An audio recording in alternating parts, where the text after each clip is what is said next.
Ucapan la ilaha illallah dalam sekejap mengantarkan kita kepada cahaya.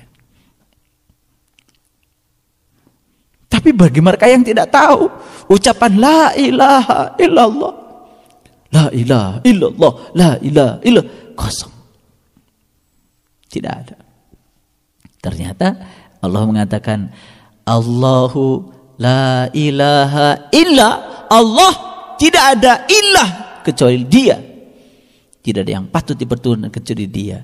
Itu hanya bisa dijalani dan dialami oleh orang-orang yang sudah mencapai alif lam mim.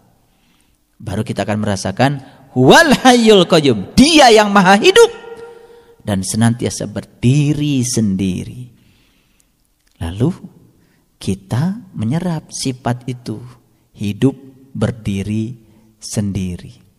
Jadi kita akan menjadi sekuat Dia kalau kita menyatukan dengan Dia. Artinya segala kebergantungan pada selain Dia kita bisa hilangkan.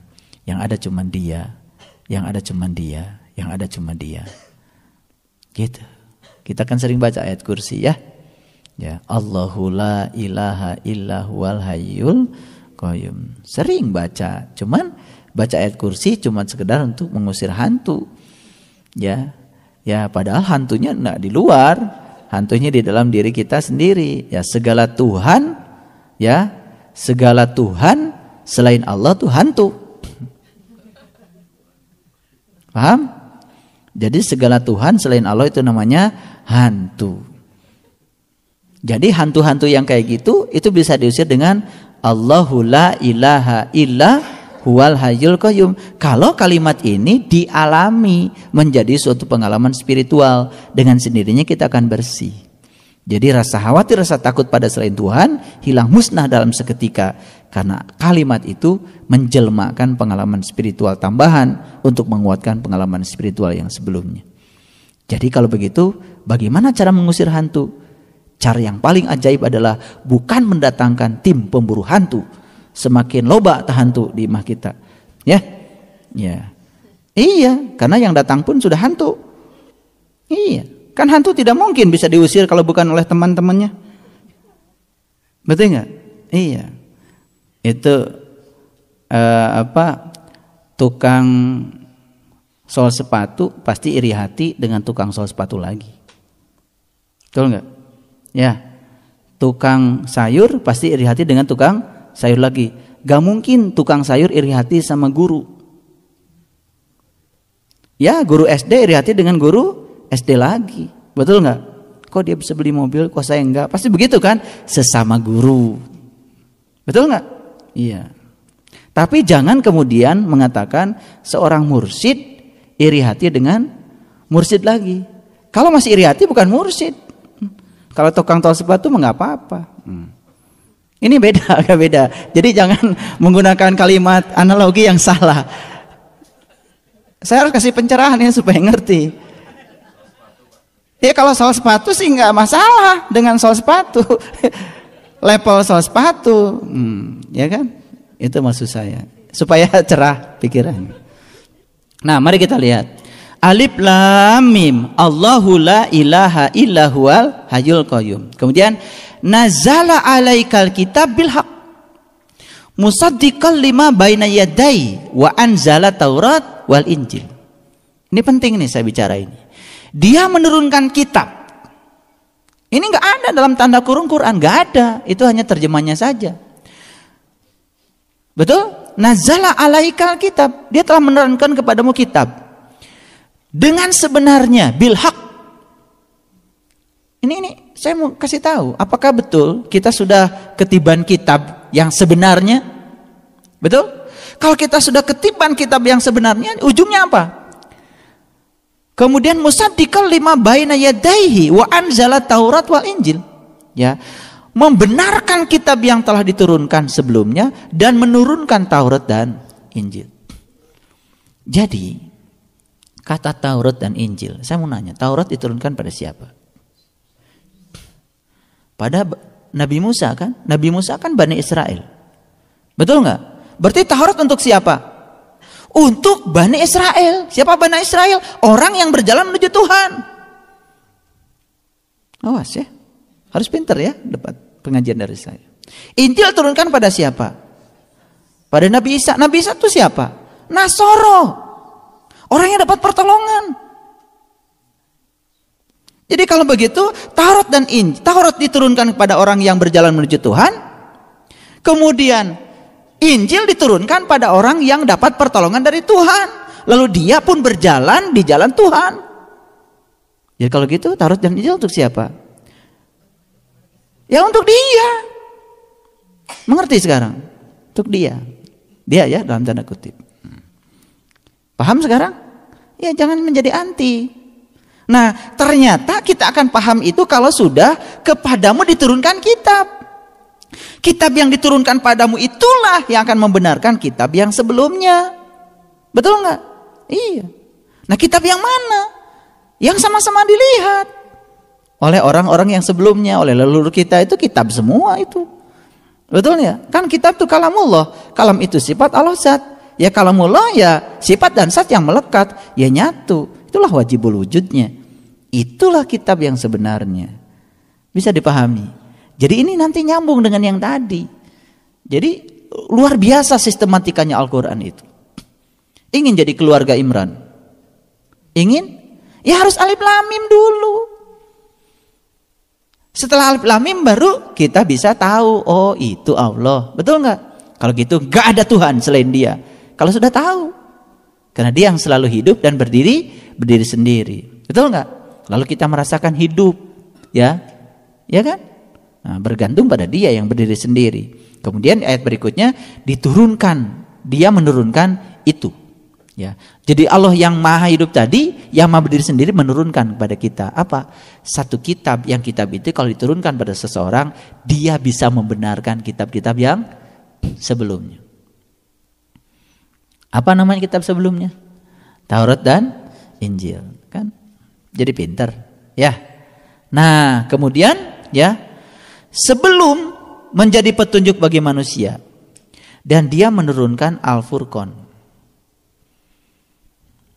Jadi Al-Furqan itu nama lain untuk Al-Kitab. Jadi tolong perhatikan, ketika seseorang belum bisa memisah mana yang hak, mana yang batil, sebenarnya dia belum ketiban Alkitab yang berperan sebagai Al-Furqan. Jadi Alkitab itu barangnya, Al-Furqan itu adalah fungsinya. Nah, kitab yang diturunkan pada setiap orang, kalau benar-benar itu kitab sejati, dia bisa mengantarkan orang itu untuk mendapatkan Al-Furqan. Al-Furqan itu adalah pemisah. Nah, sekarang kita tahu, kita cek sekarang dalam diri kita, udah ada Al-Furqan nggak dalam diri kita? Nah, yang Al-Furqannya sudah bagus, ya, kan langsung, ya, sudah ini benar, ini nggak benar, kan gitu, betul nggak? Ini ya, ini tidak, gitu nggak? Betul nggak?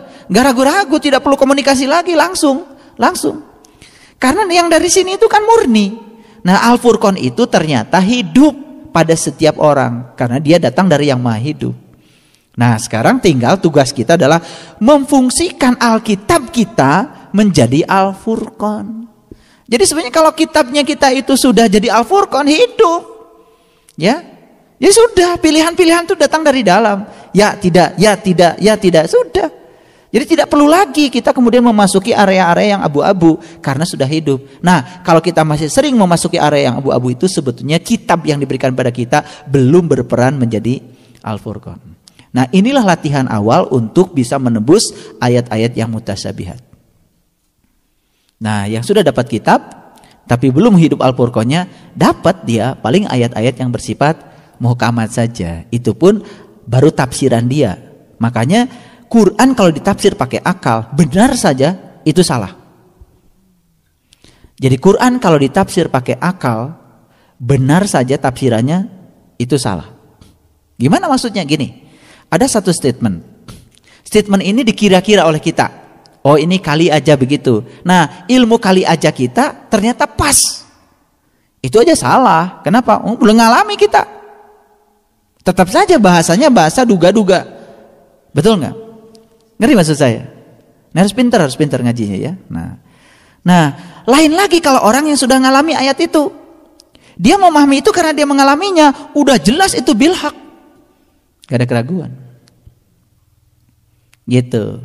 Jadi kalau orang menafsir Quran bukan pakai bahasa pengalaman spiritual, tapi pakai bahasa intelektual semata, benar saja nilainya salah. Kesalahannya di mana? Kan udah benar kok salah. Kesalahan dia karena dia sebenarnya baru menebak, tebakannya pas, tapi sebenarnya dia belum ngalamin ayat itu. Paham? Kesalahan dia belum ngalamin. Itu. Tapi kalau dia sudah ngalamin ya benar banget, itu namanya bilhaq. Oke. Teruskan ya. Sesungguhnya orang-orang yang tertutup terhadap tanda-tanda Allah akan memperoleh siksa yang berat. Jadi yang tertutup itu ya berat sekali. Ya, kenapa? Karena sesungguhnya saya ingin kasih tahu. Pengertian itu hanya miliknya orang yang terbuka. Karena orang yang tertutup tidak akan pernah mengerti pengertian. Ulangi. Pengertian itu hanya miliknya orang yang terbuka. Karena orang yang tertutup tidak akan pernah mengerti apa itu pengertian. Gitu. Jadi kalau begitu, untuk mendapatkan pengertian kita harus terbuka. Terbuka bukan sekedar terbuka mata kalbu, terbuka juga untuk mendengarkan orang lain bicara, terbuka untuk menerima pendapat orang lain. Betul nggak? Ketika serba tertutup pada orang lain, nah yang muncul adalah ego. Biasanya ego itu tidak pernah membawa kita kepada yang benar. Ego selalu saja membawa kita ke alam-alam yang energi rendah. Cemburu, kesal, betul nggak? Marah, dari mana datang? Dari ego, itu low energy. Makanya orang yang egonya kuat, pasti energi spiritualnya rendah. Dan dia pasti ada di jalur hambatan. Makanya begitu di jalur hambatan segalanya terhambat, ya. Bahkan dia menjadi penghambat bukan untuk dirinya sendiri, juga penghambat bagi orang lain. Itu berbahaya. Nah, teruskan lagi, ya. Dan Allah Maha Perkasa lagi mempunyai balasan, ya. Cara Allah membalas, ya Allah menciptakan semesta ini berdasarkan hukum sebab akibat. Ulangi lagi. Jadi untuk orang yang tertutup, hidup ini sesuatu yang berat. Dari mana dia berat? Karena dia tertutup. Karena tertutup maka dia tidak memperoleh pengertian. Betul nggak? Dari tidak adanya pengertian, betul? Sehingga tidak ada pemahaman. Dari tidak adanya pemahaman, akibatnya yang ada cuma kebodohan.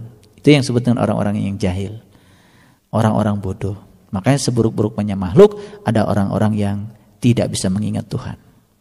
Kalau di Quran lebih kencang lagi, seburuk-buruknya makhluk adalah orang yang pintar Quran, pintar hadis, tetapi dia tidak merasakannya. Makanya kata Gus Dur, ya, banyak orang yang hafal Quran, hafal hadis, tapi cuma dongeng saja. Nah akibatnya Quran dan hadis hanya di level dongeng, tidak di level akhlak, tidak di level perilaku, dan tidak memberikan dampak apa-apa terhadap kehidupan. Baik, kita teruskan. Sesungguhnya bagi Allah tidak ada satupun yang tersembunyi di bumi dan di langit. Ya. Dialah yang membentuk kamu dalam rahim sebagaimana dikehendakinya. Nah, jadi Allah membentuk kita itu di dalam rahim. Ingat ini kalimatnya indah, sebagaimana yang dikehendakinya. Jadi bentuk kita tidak sebagaimana yang dikehendaki oleh kita. Oke? Jadi bentuk kita sebagaimana yang dikehendaki oleh Dia. Betul? Nah, kalau begitu berhenti membicarakan tubuh yang ideal hanya berdasarkan ramping tidak ramping, gendut tidak gendut. Udahlah, berhenti aja. Ya, saya tidak pernah nawar sama istri saya harus apa gitu, enggak. Ya sudah, karena sudah berhenti. Yang paling penting itu sekarang nih, mata untuk apa, hidung untuk apa, telinga untuk apa, bibir untuk apa, kelingking untuk apa, jari manis untuk apa? Itu yang penting. Kedua tangan untuk apa? Jadi ini yang tidak pernah dibicarakan. Perguncingan tentang tubuh pasti hanya menyangkut soal apa? Menyangkut soal langsing tidak langsing, seksi tidak seksi. Itu semua ujung-ujungnya kan hawa nafsu. Betul nggak? Kalau sudah tidak pakai hawa nafsu, ya sudah. Berarti kan sudah apa yang terjadi keajaiban. Gendut itu keajaiban. Langsing juga keajaiban. Iya, saya harus bicara begini. Apa yang sudah terjadi itu keajaiban. Jadi begitu dapat dek gendut, ya sudah, inilah keajaiban. Sudah, selesai. Jadi ini berita penting buat mereka-mereka yang hari ini masih berkecamuk di situ. Apalagi ada tuntutan, misalkan dari pasangan hidupnya harus begitu begini, kan capek. Karena kita diajarkan di Quran surat ini, Allah membentukmu sebagaimana yang dikehendakinya. Ini bukan saya, kalau orang dengar CD saya ini nanti salon-salon kecantikan pasti berpikir ulang. Saya bukan anti salon, silahkan. Karena apa? Ya, semua kejadian tidak ada yang ajaib, betul nggak? Kalau ingin langsing, ya upayakan. Pengen langsing tapi makan terus, ya mengharapkan keajaiban, itu yang salah, betul nggak? Nggak apa-apa, saya segala di dahar, yang penting udah kayak ajaib. Begang sorangan, itu nggak boleh. Tapi kalau sudah berusaha langsing tetap gendut, itu keajaiban. Saya sedang berbicara keajaiban buat mereka yang sudah berusaha langsing tapi tetap gendut. Karena sebetulnya yang menyebabkan dia gendut karena takut gendut. Ya, rasa takut gendut itu, kata gendut ada di alam bawah sadarnya. Itu yang menarik semua potensi gendut, betul nggak? Iya, makanya begitu dia takut gendut, makanan banyak terus. Ini saya kasih tahu. Kenapa makanan di rumah saya banyak terus? Karena takut gendut. Semesta telah merespon rasa takutmu. Ngerti maksud saya? Jadi saya ini berbicara resmi, ya. Resmi pakai Quran. Jadi surat Ali Imran ayat 7 itu, ya, tentang mutasabiat dan mukamat itu resmi. Ya, ini resmi. Jadi artinya Tuhan membentuk kamu sebagaimana yang dikehendakinya. Jadi Tuhan ingin mengajarkan yang mukamat, ingin mengajarkan yang mutasabihat, betul nggak? Lalu dibentuklah kamu ini. Jadi kamu ini dibentuk oleh Tuhan untuk kepentingan Tuhan. Kenapa kita kemudian setelah dibentuk seperti ini, lalu dipoles sedemikian untuk kepentingan suami, untuk kepentingan istri? Bukan, itu nggak boleh. Itu juga boleh-boleh saja, tapi jangan sampai melupakan kamu dibentuk untuk kepentingan Tuhan. Nah, sekarang yang terjadi adalah lupa bahwa kita dibentuk untuk kepentingan Tuhan, lalu kuku dipanjangin. Ya sudah, nyolok. Ya kan, kalau lihat orang, lihat dari kukunya. Kalau saya begitu jempolnya kukunya panjang, ya sudah, kasihan deh lo. Lah ya, mau pakai pedikur, manikur, kalau udah panjang kan Nabi Muhammad gak panjangin kuku. Setiap hari Jumat dipotong. Ingat tuh, dipotongnya setiap Jumat. Apa Jumat? Jumat itu kan jamaah menyatu. Setiap mau menyatu, ya jangan pakai kuku. Baru ngerti sekarang. Jadi mana coba periksa, ada gak jamaah saya yang kukunya panjang? Nggak ada. Kalau ada itu pasti bukan jamaah. Jadi ciri jamaah saja kukunya pendek. Di merah-merah, di apa-apa, sampai lentik gitu ya. Nah, itu kita sedang menjadikan apa yang dibentuk Tuhan untuk kepentingan kita. Tapi yang kita sudah bisa, ya, menjadikan apa yang dibentuk Tuhan untuk kepentingan Tuhan, saya ucapkan selamat. Itu sudah mulai fungsional. Jadi berhenti dia membicarakan, ya kalau misalkan mau diet tuh kesehatan agar lebih hebat lagi. Gak apa-apa. Saya tidak menjadi anti tubuh seksi. Silahkan.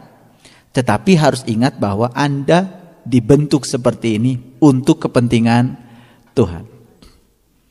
Nah, kalau ayat 6 sudah dilalui, maka kita akan bisa masuk ayat 7. Kita masuk ayat 8, ayat 9. Sehingga kita akan berada di low, di high energy.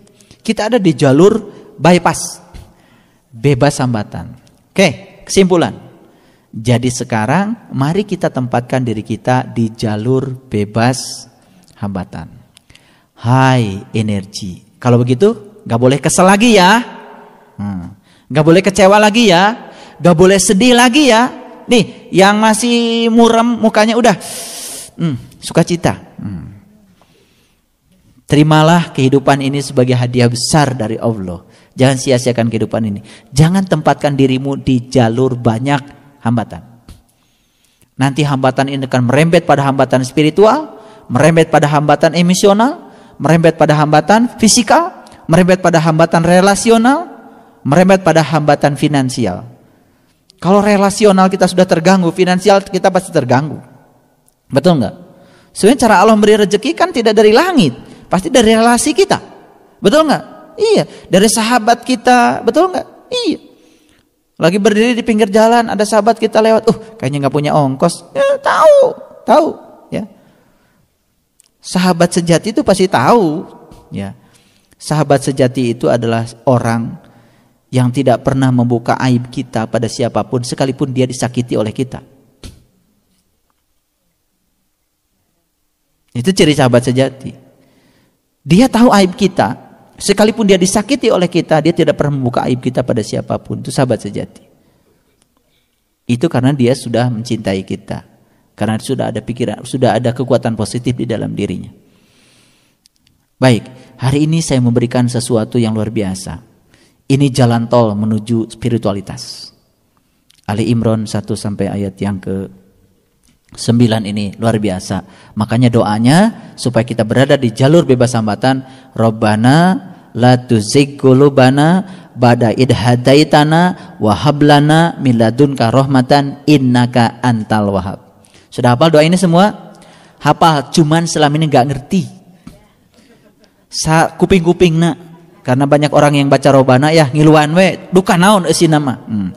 Jadi doa ini sekarang saya tegaskan hanya untuk orang yang sudah mendapatkan petunjuk supaya dia tetap tidak pesong lagi kolbunya, tidak melenceng lagi, tidak kembali ke masa lalunya, maka dia minta kepada Allah dikuatkan dengan rahmatnya.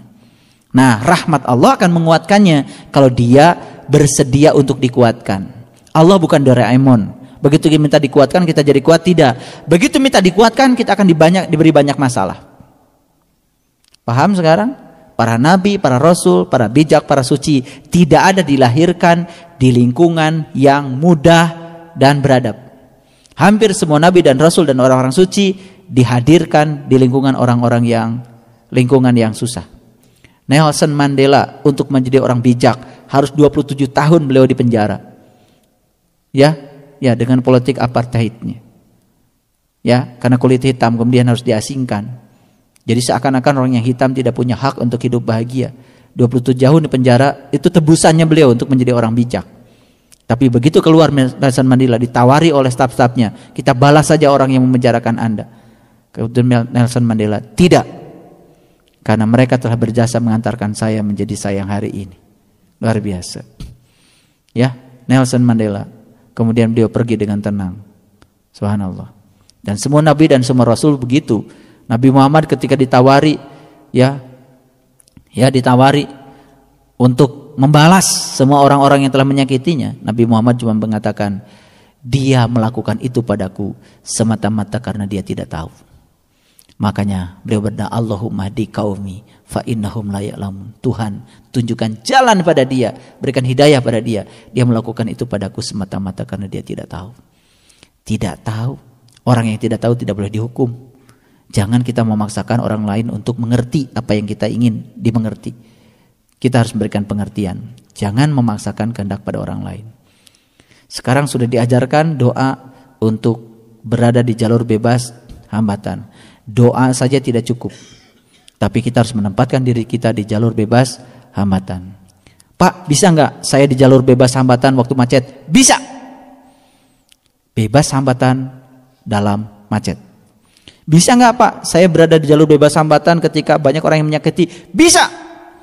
Orang yang menyakiti adalah jalan tol bagi kamu untuk menempuh jalur bebas hambatan. Inilah jalan tol spiritualitas. Assalamualaikum warahmatullahi wabarakatuh.